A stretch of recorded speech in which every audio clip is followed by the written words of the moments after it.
बिहार विधानसभा का चुनाव होने वाला है और महागठबंधन में सीट बंटवारा किस तरह होगा। देखिए 2025 के यानी कि इसी साल के आखिरी में चुनाव है विधानसभा का। 243 सीटों पर चुनाव होगा और जनता एक बार फिर से उदय जी यह तय करेगी कि बिहार के सियासत के गद्दी पर कौन बैठेगा।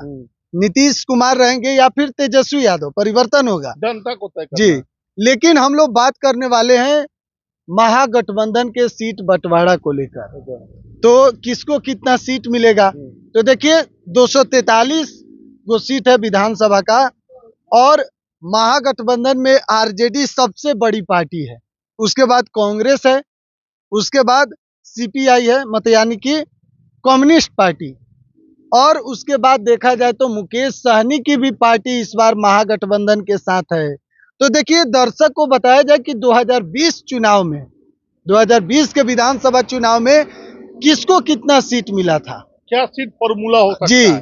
तो 2020 में आरजेडी 144 सीटों पर चुनाव लड़ी थी और उसके बाद कांग्रेस को 70 सीट मिला था, कम्युनिस्ट पार्टी को 29 सीट मिला था, जिसमें सीपीआई को 4 सीट, सीपीआई एमएल को 6 सीट, सीपीआई माले को मिला था जो 19 सीट, 29 सीट हो गया।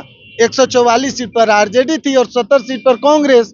मुकेश सहनी भी 2020 में महागठबंधन का हिस्सा थे, लेकिन जब सीट बंटवारा जिस दिन होना था, अनाउंस होना था, मुकेश सहनी वहां से प्रेस कॉन्फ्रेंस छोड़कर चले गए और उन्होंने कहा कि हमारे पीठ में खंजर भोंका गया है, हमारे साथ में शामिल हो गए, धोखा हुआ है, और एनडीए में चले गए। 11 सीट उनको मिला, आरजेडी को अपने कोटे से सीट देना था और मुकेश सहनी छोड़ के चले गए।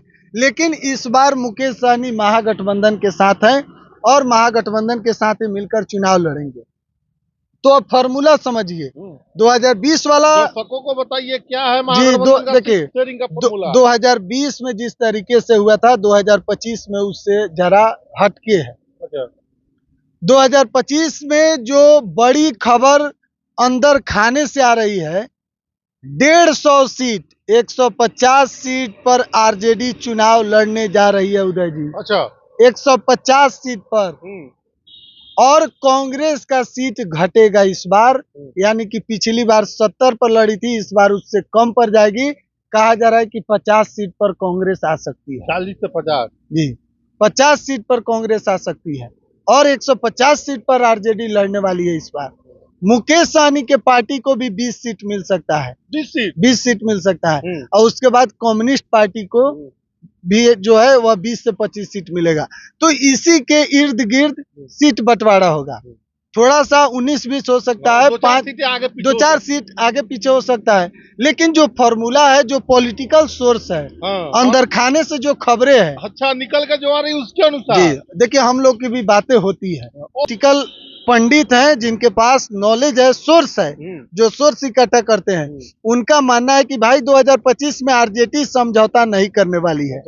राजद पूरी तरीके से इस बार तैयार है कि भाई इस बार ज्यादा से ज्यादा सीटें अपने पास रखना है, क्योंकि के लिए गठबंधन को सीटें नहीं देना। 2025 में तेजस्वी जान रहे कि भाई अगर इस बार मुख्यमंत्री बनने से चूक गए तो फिर देर हो जाएगा।